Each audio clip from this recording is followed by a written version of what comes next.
Alright, so we've gone over pre-flight. Let's get into our before engine start. So we'll go back into the cockpit here.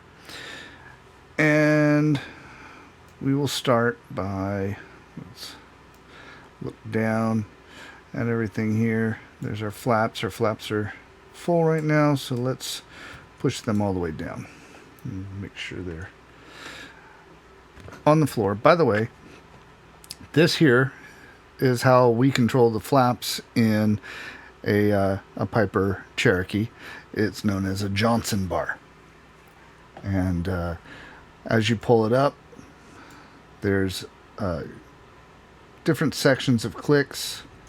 That looks like it goes all the way up. So there's no flaps, 10%, 25%, and then full 40% or 40 degree flaps. So I said percent, but I meant degrees. So no flaps, 10 degrees, 25, and 40 degrees. So first on our list is flaps retract. Then we do our crew and passenger briefing. So if we had passengers, what we do is we turn to them and let them know seat belts are required throughout the entire flight. If we have any kind of issues, you're going to want to lift this lever up, and then there's one on top as well, and then you would push the door open. Not sure where to push the door for it to open here, but that's what you would do. And when you exit the airplane, exit out onto the wing and to the back. Now we should close this, and now we're nice and secure inside again. And there will be a fire extinguisher usually behind the seat. If there's any fires, I will fly the plane and you fight the fire while we try to find a place to land quickly or figure out what the situation is. There is no smoking per Piper policy, and if you notice anything, let me know right away. So now my crew and passengers are briefed. So the seats, we adjust our seats, we lock them. Seat belts and harnesses fastened. Parking brake is set. Avionics is off, and our carb heat, which is right here, it's in the off position right now, and our fuel selector, which is down here, so that's currently set for the left tank. In a Piper, we have a left and a right tank, and then we also have off. We don't have a system that feeds both. So you are going to have to switch the fuel tank during flight so that the wings remain balanced. So if you use up 5 gallons in one tank, you don't want to just keep using that same tank. You're going to want to switch over to the right tank, use 5 gallons there. Just kind of back and forth throughout your flight, balance it out. All right, before engine checklist is complete. So now we go into our starting the engine. So I'm going to use my controls that I have here. It makes it a little bit easier. So I'm going to crack the throttle just about 1/4 of an inch. We're going to turn on our battery and our alternator.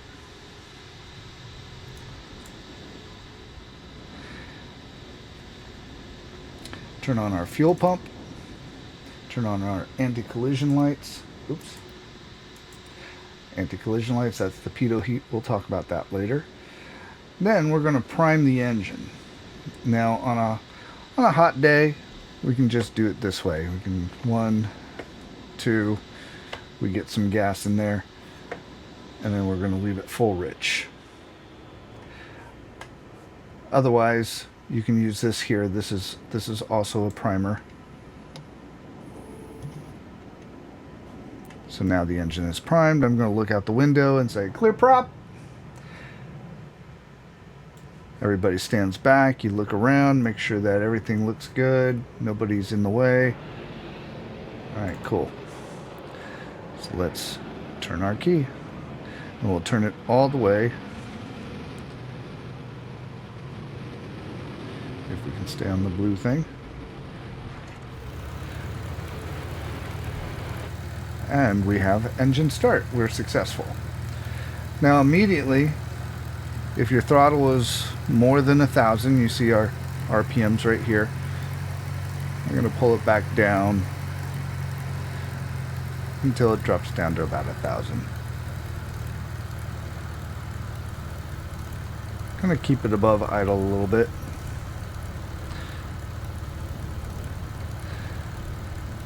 Cool. Now let's check our fuel is good. We have fuel pressure.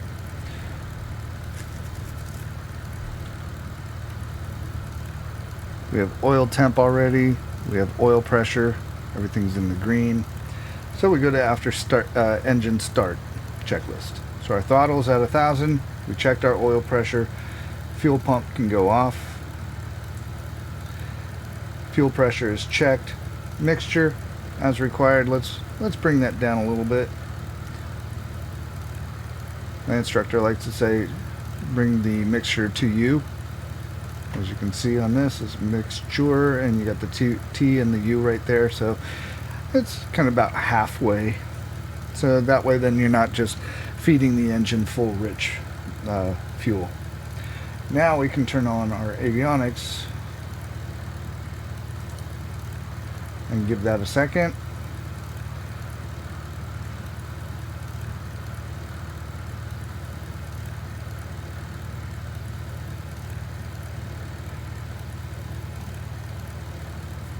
The next thing on our checklist is getting the ATIS and getting the clearance. Now for this, we'll do let's go into some ATIS real quick.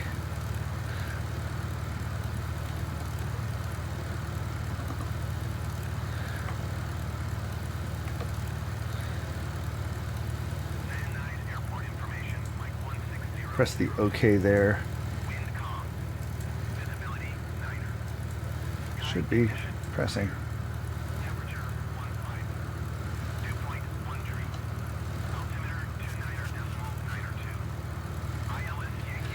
So you hear the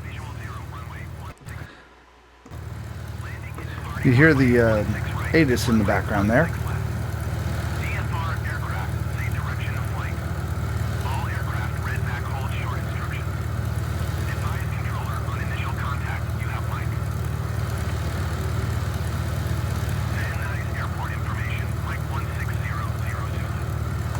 Press the enter there, and then we'll get that over. So, see, I've got my comm set to 127.55, which is the Van Nuys ATIS. So normally what we would do is we would sit there and listen to this. We get our wind information, our temperature information. Right there, he says takeoff and landing runways 16 left, 16 right. So now we know which ones to expect, and we'll be taking off to the south. Today we will take off on 16 right. You also want to know the letter that they give. So it sounded like he said information mic. You're going to tell that to ground that you have information mic on board. That way then they know that you have the correct weather information currently at the airport. So I will just switch back over here so we can stop listening to the ATIS. I'm not going to really use air traffic control in this program because it's really bad. So we're just going to pretend that we're doing it. I'll do a whole nother video in the future on comms for ground and comms for tower, and then once you're up, talking to the different approaches and departure radios, things like that. So at this point, we check everything else. We look, airspeed's at 0. We have blue over brown. Altimeter looks good. We're at the elevation of this airport is about 802 feet above mean sea level, and that's just about right. I did not get the baro information, so I'm just going to automatically set it, and looks like it was already set. Okay, we got wings level, no visible cracks, the bubble is level. These are vacuum tubes, so you usually look for leaks or cracks in the glass to see if there's anything wrong with those. Vertical speed is 0, so we are ready to go. What I'll do here is I'll do a pushback. For these purposes, I'm just going to do a quick and simple little pushback.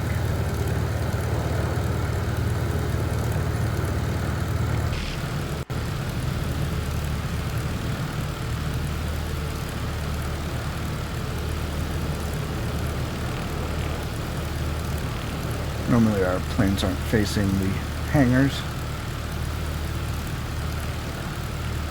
Okay, better watch out though.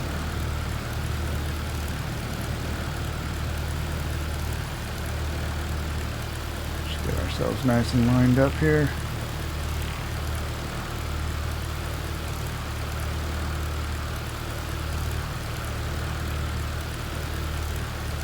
And I'll stop the pushback there. And I'll reapply our parking brake. Cool. So now you get your feet on the pedals, and we'll release the brake, and we'll throttle up a little bit. Start getting some forward momentum, and then I dump the power, and I check the brakes. Oh, that guy almost walked right into the propeller. You should know better. So at this point, we would call for taxi.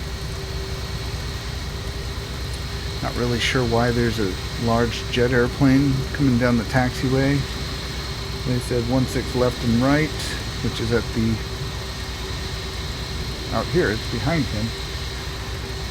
So he's just going to sit there in the taxiway, I guess. Now, here's what we'll do. We'll just go around it.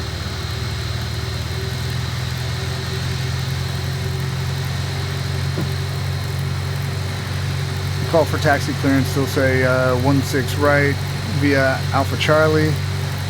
This is taxiway Charlie out here.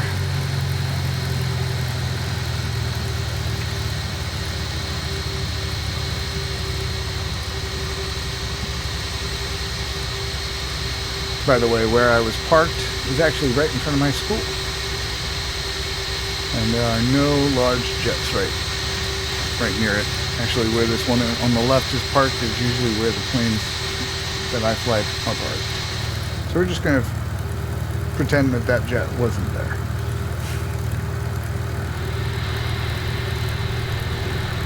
Get out onto our taxiway. And center line it up.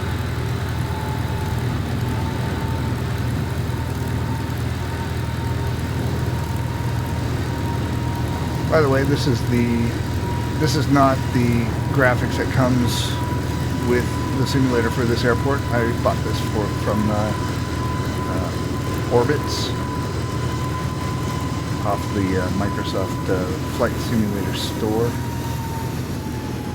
They did a pretty good job. Looks really nice. They added a lot of things, made the buildings look better. Up here on the left, right past the tower, is an old World War II squadron of airplanes, which is really neat to go by every single time.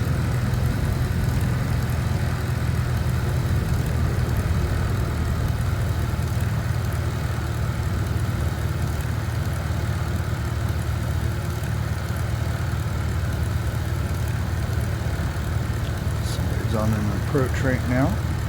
That's very nice.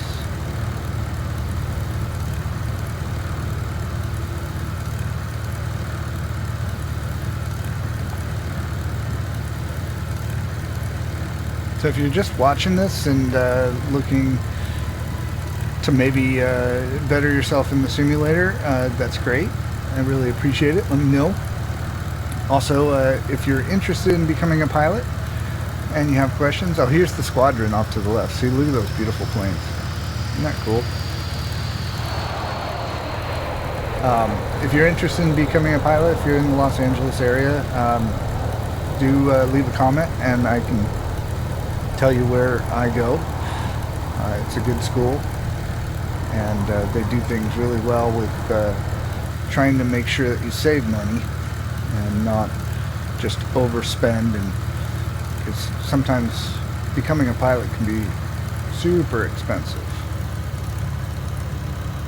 And no, I'm not usually this bad at taxing. It's just in the simulator things are a little more sensitive.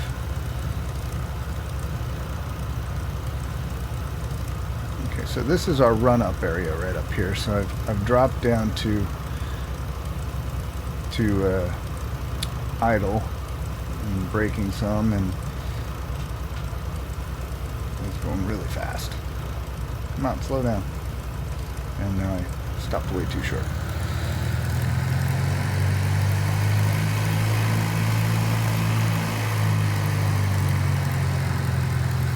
Okay, that's good. So we'll take it back down to 1,000. We're going to set our parking brake. Now I have a whole button set up here, but I'm going to try to do a lot of this stuff right now so that you guys can see what's going on here.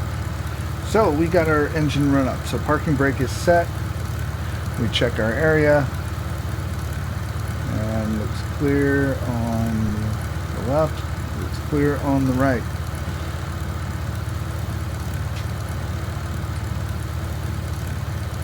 Set our mixture to full rich. And then we check our fuel selector, and we're on our left tank, which we have an equal amount in both tanks, so I'm going to leave it on the left tank. And then I've got the parking brake set, but I'm going to put my toe brakes on. See? I'm going to push them full forward. And we're going to take the throttle up to 2,000 RPMs.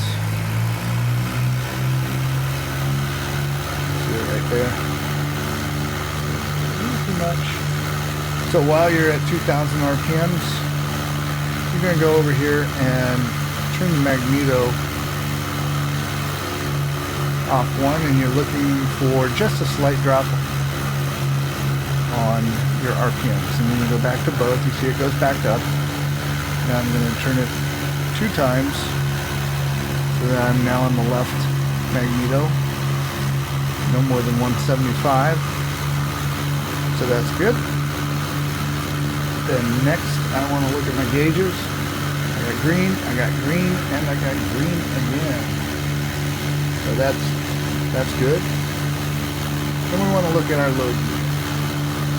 So I'm going to go over here and turn off the alternator. You see right here, it went to 0. We're still going. Right now we're running on battery, not the alternator. But we turn that back on, and we got amps back. That's good. And then we want to check our vacuum.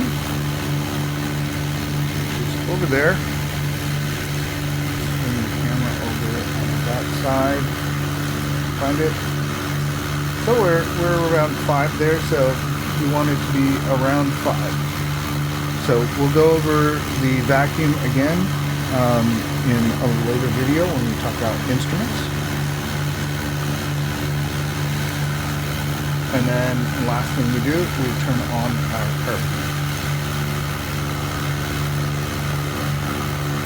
Now we watch for a significant drop, and we come down with our throttle. We want to look for engine roughness. So no roughness. We'll turn the carb heat off.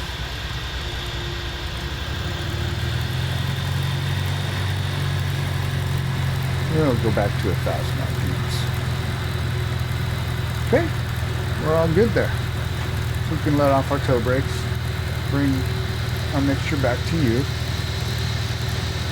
and then we go through our before takeoff checklist. So seat backs are erect, seat belts and the harnesses are fastened.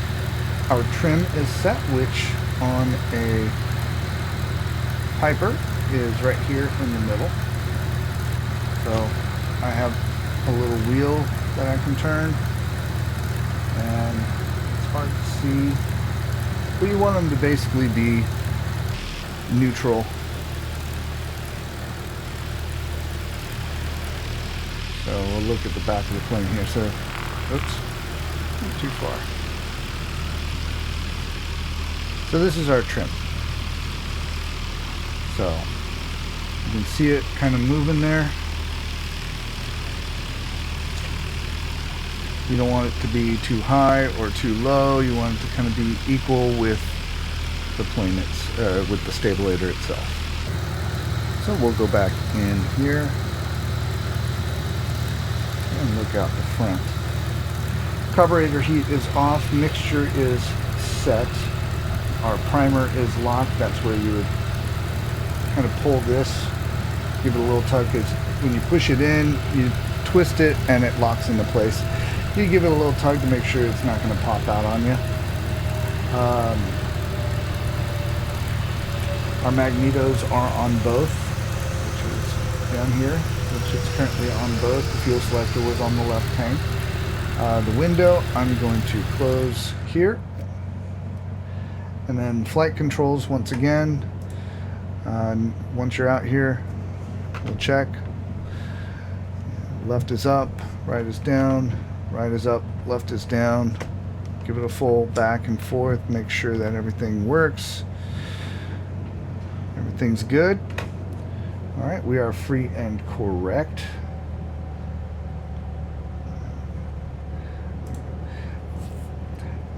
I like that you can get rid of the yoke in the simulator here, because it makes it a little bit easier to see when you're flying the simulator. In real life, you don't need to get rid of the yoke. You want to hold on to that.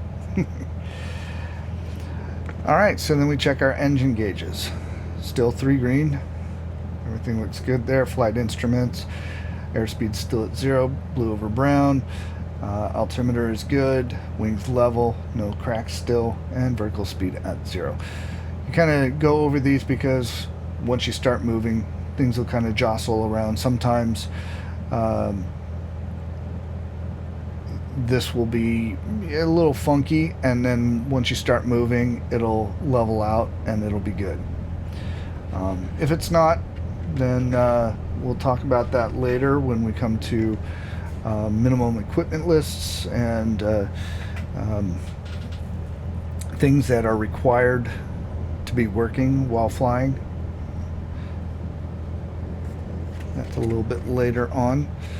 So flight instruments are good, avionics is on, and what we could do is set our transponder to 1200. That shows that we're flying VFR, and I'm going to set this to, let's see, to altimeter there. Alright, cool. And a lot of times, if you're gonna get flight following or something, when you talk to clearance, they'll actually give you a transponder number that you will dial in, like 2486, and you'll put that in there so that they know who you are, where you are, how high you are, how fast you're going sometimes, depending on the type of transmitter that you have. This unit here, I believe, is just altimeter. So it'll tell the air traffic control your position and how high you are. There are a few numbers that we'll go over later that are transponder codes for emergencies, things like that. Hijacking, radio or comms are out, and we'll go over that when we talk more about the transponder. Alright, once again, we will check our circuit breakers. like I said, we started moving.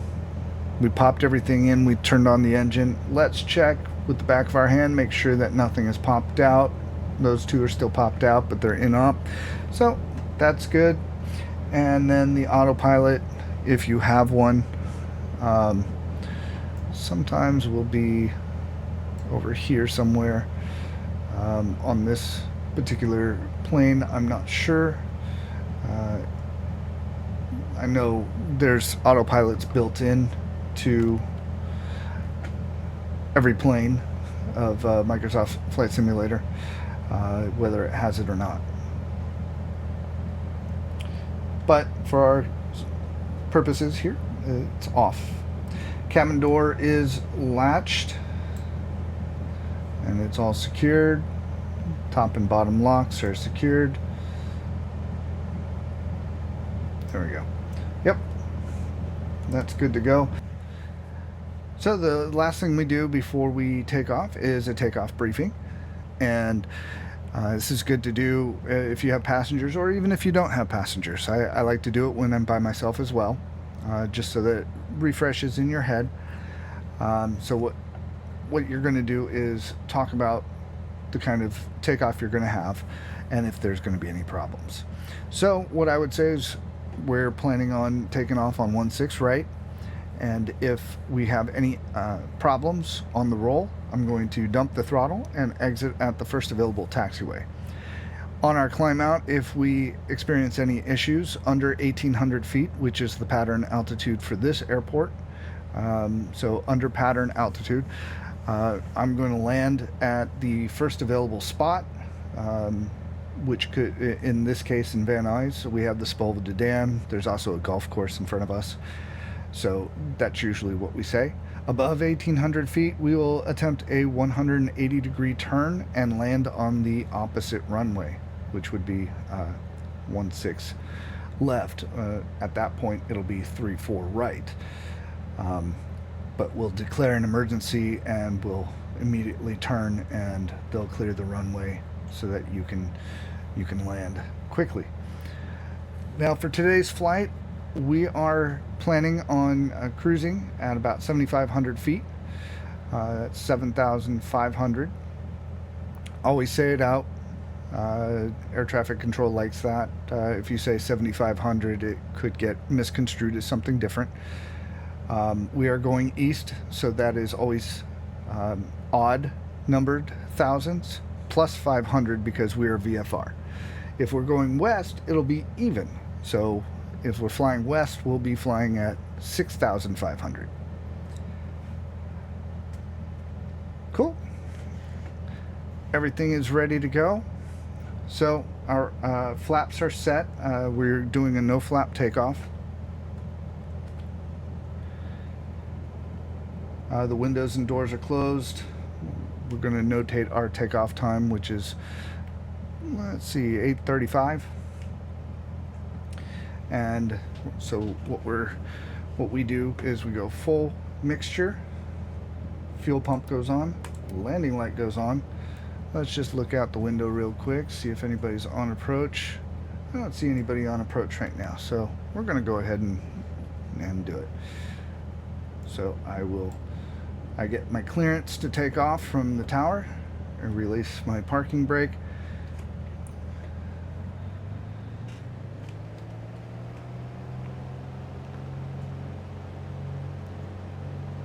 Oh, there's a big jet.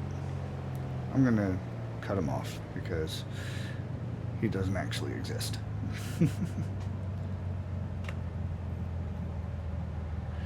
So let's get lined up center here. That jet kind of threw me off with my center line. Okay, then we'll go take about 3 seconds, go full throttle, and work those pedals because you're gonna have some left turning tendencies. A little too much. Airspeed's alive. Oh wow, this is a horrible takeoff. Sorry guys. Yeah, we're over 65 knots, so start gradually pulling back, and we're off.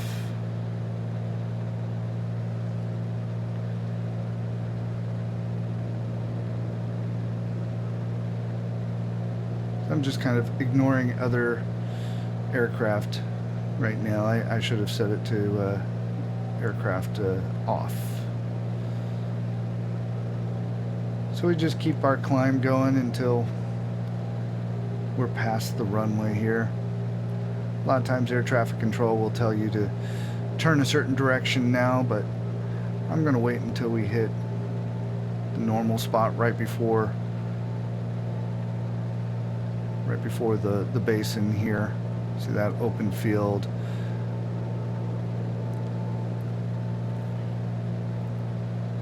This is usually about where I turn for my crosswind.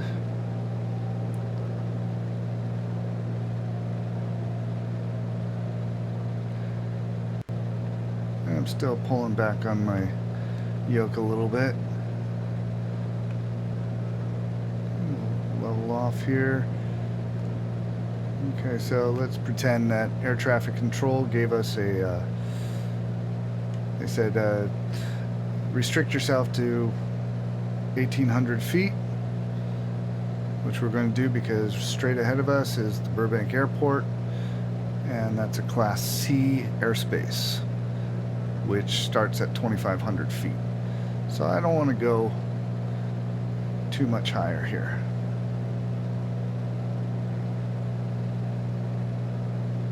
And we'll level off here.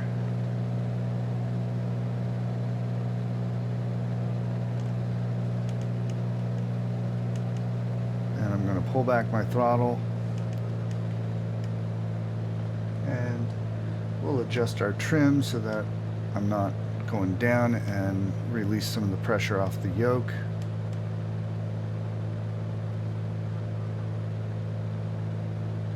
And we can just stay right here.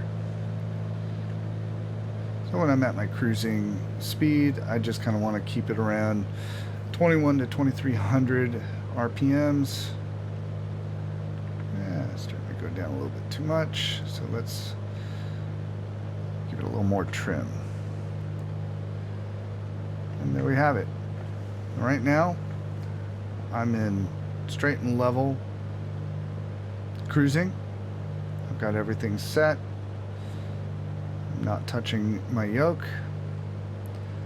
Still wants to go down a little bit. So you can adjust your speed a little bit, or your RPMs, your throttle, throw in a little more gas.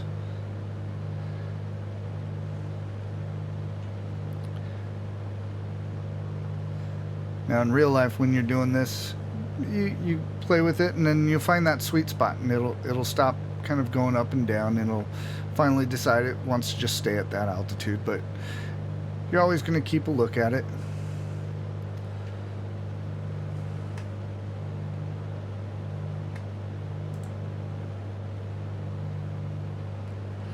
So we're currently still in Class C airspace, and I'll show you really quick what's going on the other side. So here we are, right here. See these dark magenta lines? This is the Class C airspace, and we're just about to come out of it. So once we're out of that, we'll be given clearance to resume on navigation, but we still are inside the Class D. See this dotted line here? This is the Class D here, and it goes up to 2,999 feet, and then we have Class E airspace here with this red dotted line. That's used for airplanes kind of coming in and out, which is what we're doing here. But because we're coming up to the mountains, we're going to want to gain some altitude.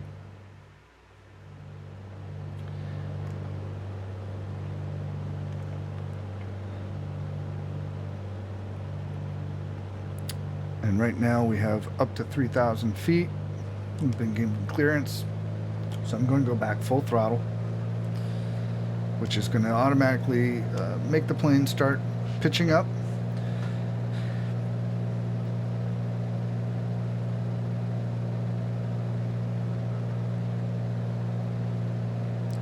And this in front of us is called the Newhall Pass. So we're leaving San Fernando Valley, going towards Santa Clarita Valley.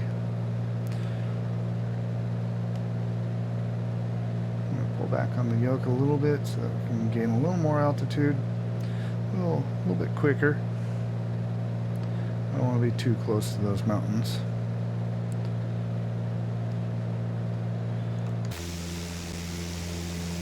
And that right there is the 5 freeway. Those mountains look a little strange, don't they?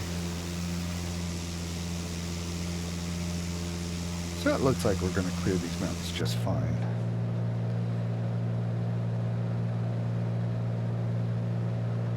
Okay, we've been instructed to start turning a little bit to the right. They say turn 10 degrees to the right, because a lot of jets are coming into Van Nuys through here. Oh, and we've also been given clearance up to 7,500 feet. So we're just going to keep on going up in our altitude here.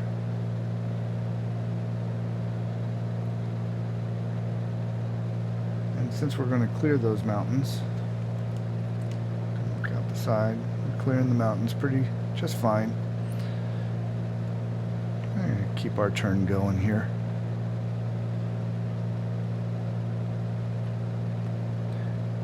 Now, I didn't put our flight plan into the GPS on this one. I will in the future. A lot of times you're flying VFR, so we're flying by different waypoints that you see on the ground, visual reference points. So let's go to the outside here, and we'll swing around.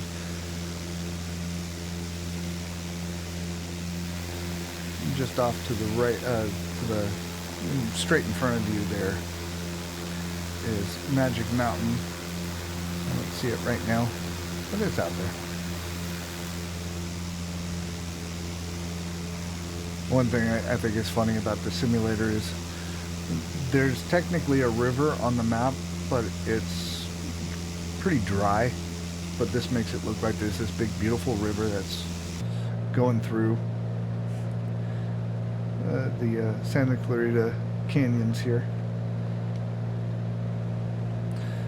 So we just continue our ascent to 7,500 feet.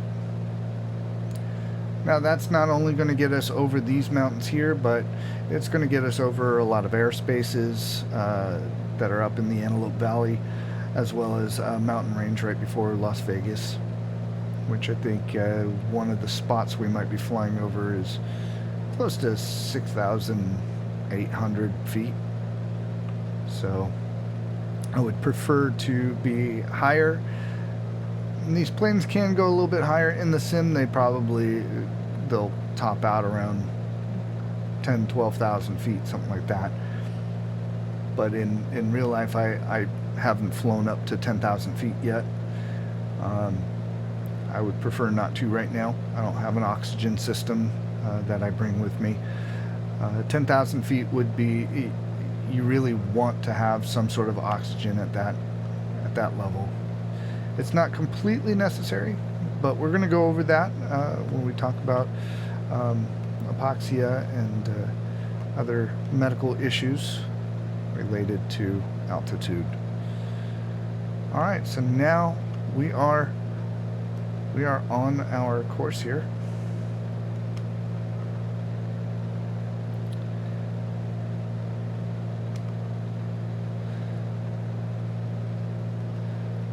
And getting up to our altitude, we're at 5,700.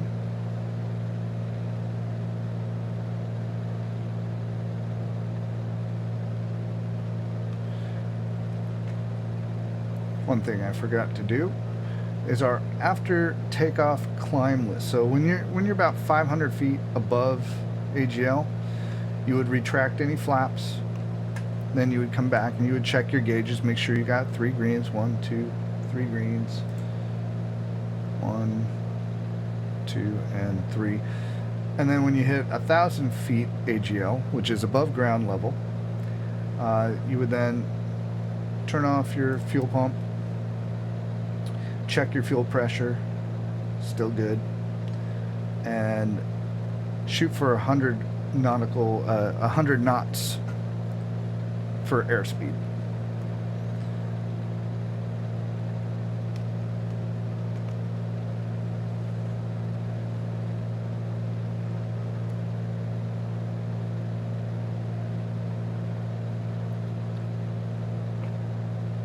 Keep on going up here.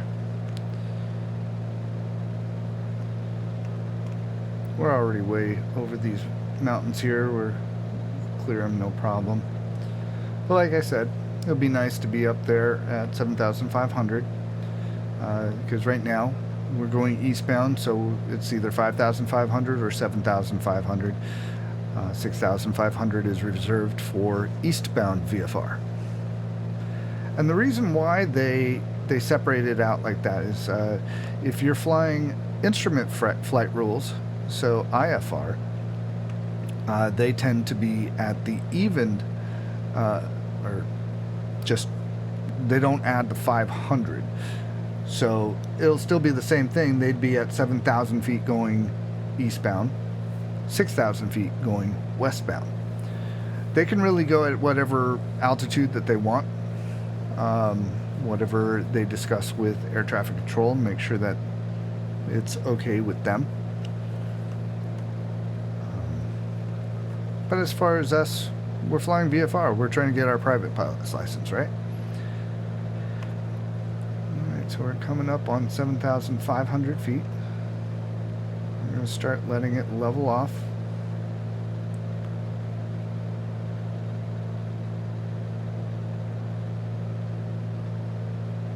Going up just a little bit more. Usually when you get about 100 feet off is when you start letting it level off. Okay. I'm going to add some trim.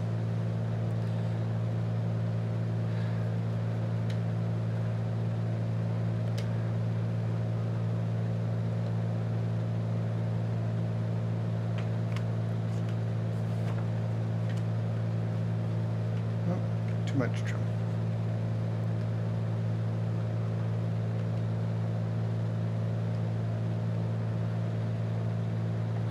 And something I just learned about this particular aircraft in Microsoft Flight Simulator, I don't believe it has autopilot. Which is fine, because this is what we're trying to do, right? We're trying to learn how to hand fly the plane VFR. We're going to pull back our throttle, set it for about 2100, and then I'm also going to pull back my mixture, and I'm going to watch my RPM gauge.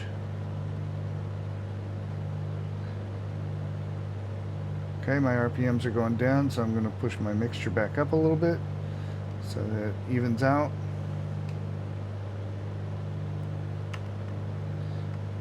Now we'll get the better fuel economy here. I'm a little off track here.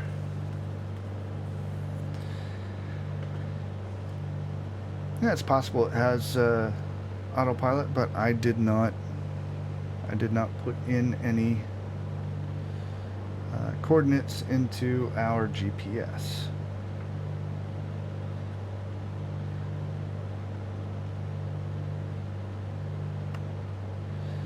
So it's just a game of trying to keep the plane level.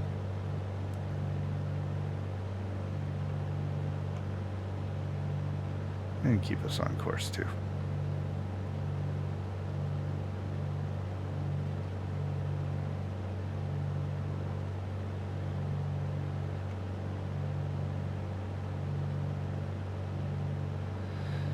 A lot of times when you got some heat outside, if it's a hot day or something, obviously it's colder up here.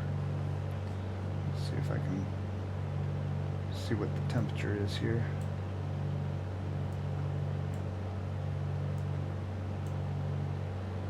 So it's saying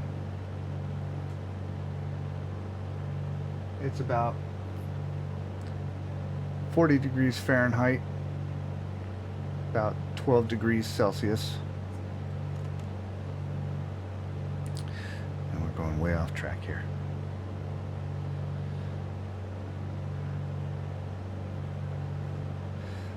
So just following this freeway down here. It's the 14 freeway. Out here is Palmdale, Lancaster. A lot of people in LA, if they watch this, they might go, well, why are you flying that way? Because we normally would take the freeway, like the 10 freeway or something, out to the 15, take that up into Victorville. Well, guess what? Victorville's like right here. So by taking this route, we're cutting around these mountains here that we normally have to drive around, and that's why this makes this so much easier. It's about a 2-hour trip to Las Vegas in this little airplane. Normally it's about 5 hours if you drive. So I think we've got some wind blowing from the left-hand side, and we'll go over wind direction and things like that in the future. But I am keeping my thumb on the yoke, kind of keeping us more of a level.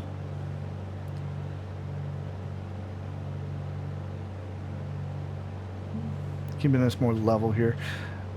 And looking at my map over here, I see that we're a little off course, which is fine. We're still going the right direction. Basically I made a waypoint of Palmdale Airport, which is just off to the left a little bit. So I had us going to the Palmdale Airport, and then we take a right.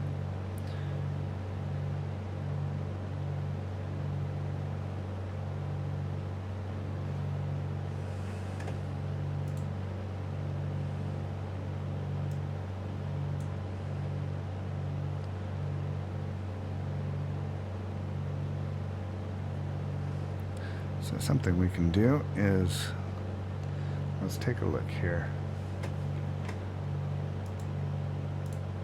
Let's click direct, and let's go DAG. I'm going the wrong way.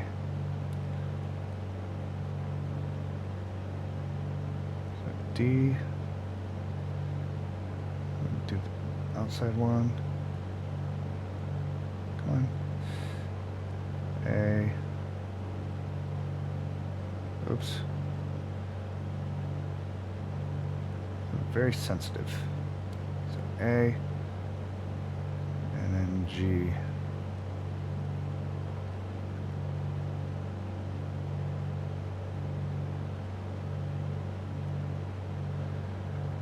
Dag it. That's what we want. So we'll hit enter. And I want the VOR. We'll hit enter and activate. Yes. Oops, as you can see, I've gone completely off course while we're talking here. Almost about to run us into the mountains. So let's turn around really quick. This is why you always gotta kind of look at the GPS, then look up, then look at the GPS, look up. Make sure you're not going to fly into any mountains.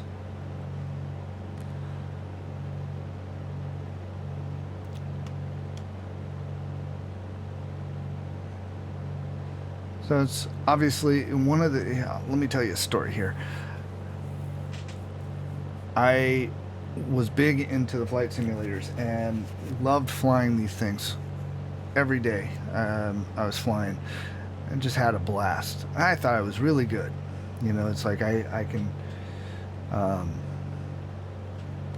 can fly a jumbo if I wanted to. I even felt like, if the pilot and the co-pilot both had the fish, and They said, we need a passenger to land this plane. I raised my hand. I know how to do it because I know how to fly in a flight simulator.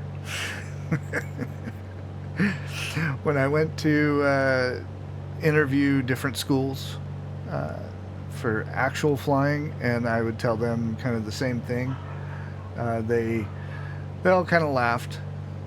And sure enough, it's completely different. Feeling the motion, feeling the ground effect when you're coming in for a landing, you can't get that in a simulator. This is still immensely fun to be able to fly all over, fly all kinds of different airplanes. You know, I like flying the little Vision jet all the time. It's a lot of fun.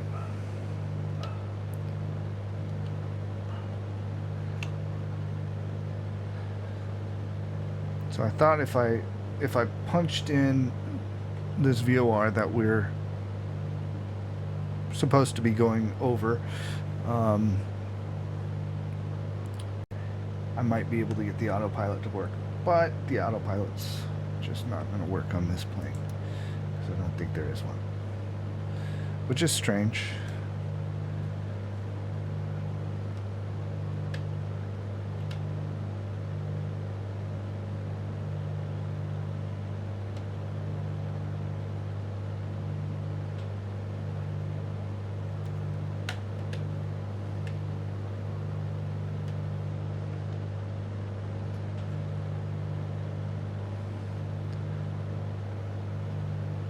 So we're just going to keep heading out this way.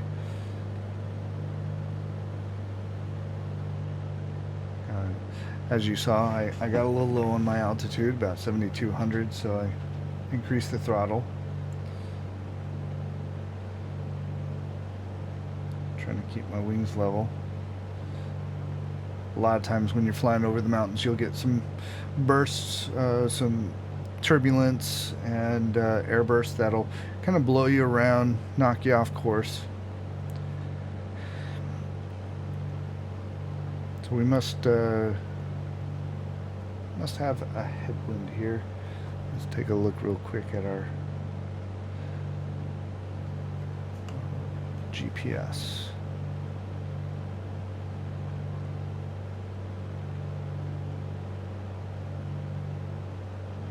A little off course there.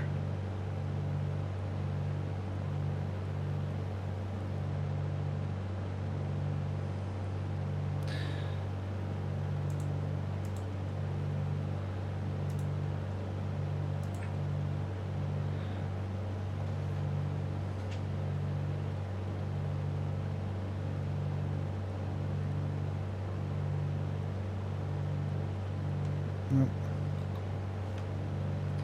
See, it keeps pushing us way off.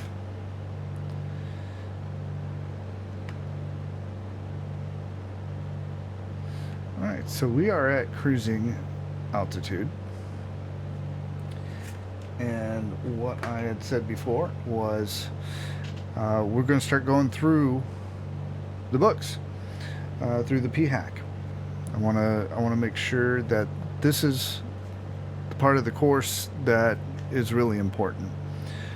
So, you know, you've got some entertainment, you can watch the flying. You don't have to listen, but it's going to be good stuff. So chapter 1 in this book talks a lot about the history of flight. It talks about the Wright brothers, different kinds of mechanical creations that people made over the course of the years, how the FAA was formed, things like that. It talks about FSDO, which is the Flight Standards District Office. Usually if you have any kind of issues, that's where you would go, because most major cities will have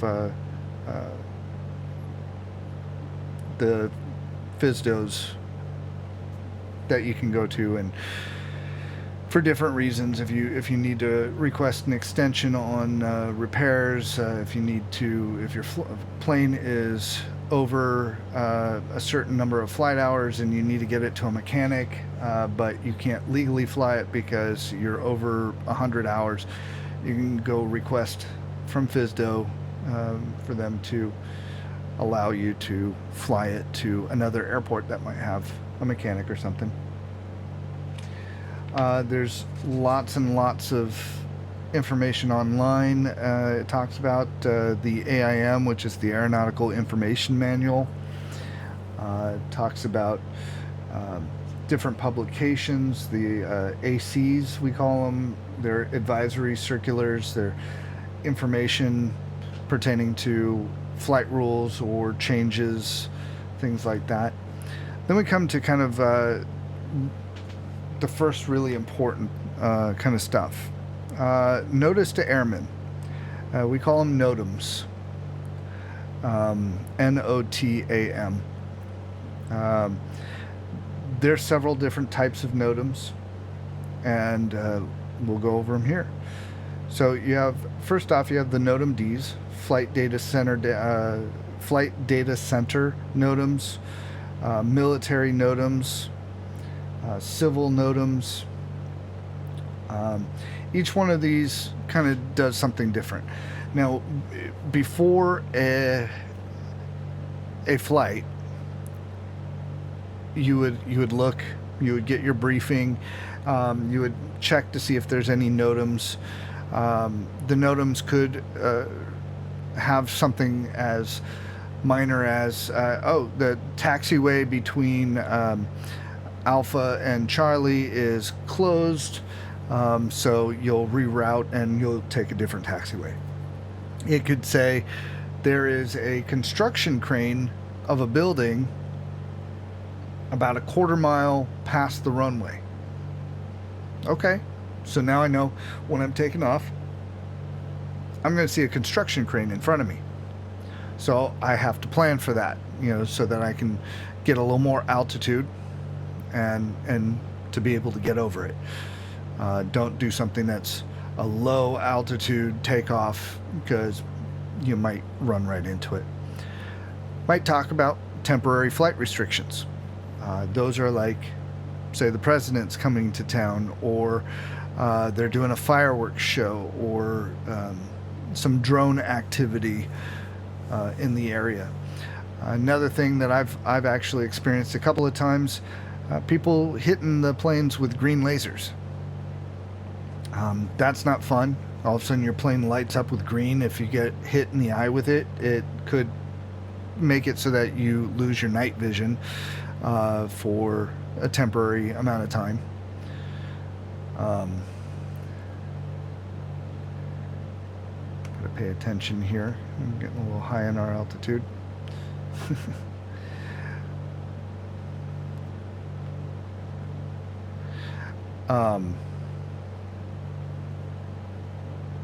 So those are the different kind of things. The temporary flight restriction also might have disaster areas, special events, hijacking, snowy conditions, air defense emergencies, emergency flights, like I said, U.S. government, special VIPs coming into town, things like that.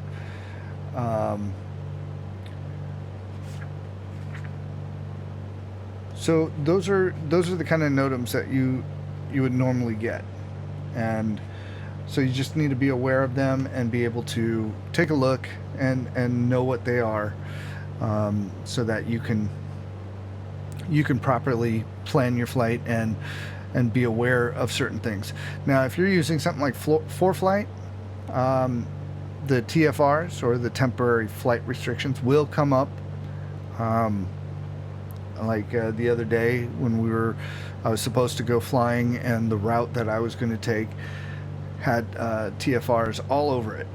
So somebody was coming into town, and apparently they were going to be going all over Los Angeles, so I couldn't take my flight. Now, I can't say this for certain, but I've been told if you have an IFR flight plan filed,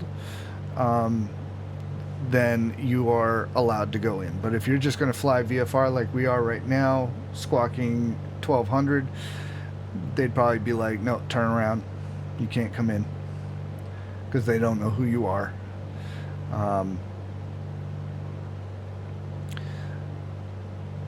So one thing about airspace, we just flew over Palmdale airspace, and that is a Class D, which goes up to 2,500 feet, I believe, for Palmdale. And then right now we're kind of skirting the edge of a Class E.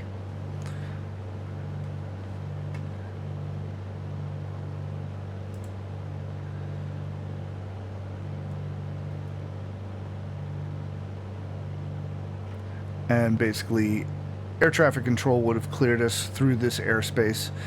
And okay, I'm looking at it now. Palmdale is 5,000 feet, so we were over it, so we were technically not in their airspace, so that would have been fine. We wouldn't have had to ask permission. I'm going to turn a little bit to the left here, going to re-pick up our flight plan. As I'm talking, I was planning on having the heading mode and autopilot to kind of keep us in line and be able to talk to you guys about all this kind of stuff in the books. So for the next video, I'm going to have to figure out what we can do to get some autopilot working, because I'm trying to read the book and also watch where I'm going. So don't mind me as I go up and down in altitude and veer off course wildly, because I'm trying to read the book as we go. So now we come to aircraft classifications. There's a lot of different kinds of aircrafts. There's airplanes, gliders, lighter than air, powered lift, powered parachute, rockets, rotorcraft, weight shift control, and much, much more. So they've broken it down into different categories, classes, and types. So a category would be, it's an airplane, rotorcraft, you know, helicopter, a glider, lighter than air. Then we go down to class, and that's where you get single engine land, single engine water, multi-engine land, multi-engine water, helicopter, airship, free balloons, and then the last one of type. So now a type rated aircraft is a specific make and model of an aircraft. So when we get our private pilot's license here, we're basically allowed to fly this airplane. I can fly any single engine land airplane. So that's what I'm going for right now. Should I want to fly a seaplane, then I've got to go and I've got to take some courses from a CFI and get endorsed by them, and get I think there's a check ride involved as well. And that'll allow you to then be allowed to fly a single engine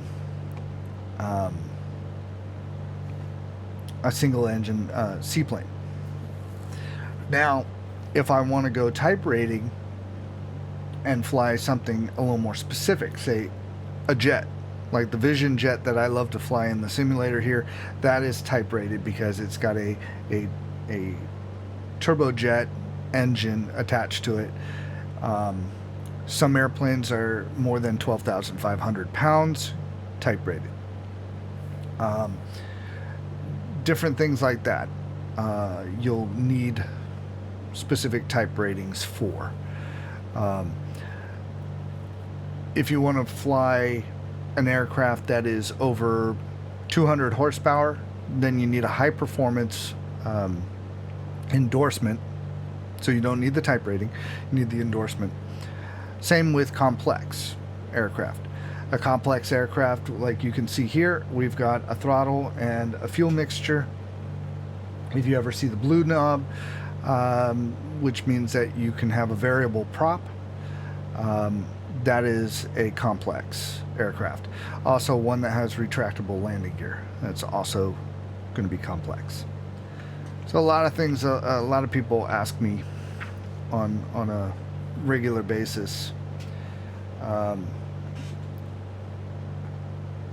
is like, you know, once I get my private pilot license, can I go fly for an airline? And the answer is no. I've got about 100 hours of flight time right now. In order to fly for, you know, a private jet company or commercial jet, you need about 1,500 hours. You need a lot more classifications as well, a lot more training as well. So once you finish getting your private pilots, then you jump into instrument rating. So you get rated for instrument flying. Then after that will be your commercial pilot's license, and that's the point where you can start getting paid. So up until now, as a private pilot, I cannot accept any money for flying you. If you wanted to go with me right now to Vegas, I could not take any money from you, other than what's called the pro rata share. So we would have to share in the cost of the gas, the landing fees, the oil, things like that. It can't be, here, can I give you, can I pay for the gas and you just fly me? That would be great, because gas is expensive, but I cannot. I would have to share 50-50. Once you get your commercial license, then you can start doing different kinds of jobs. You can get a job flying a banner over the beach or a sporting event. You can take cargo or packages on somebody's behalf somewhere. You can get paid to ferry a plane from one airport to another. There are even jobs where you can take people up because they need to do some survey work. You know, check out telephone lines, gas lines, things like that, and they'll take pictures while you're up there.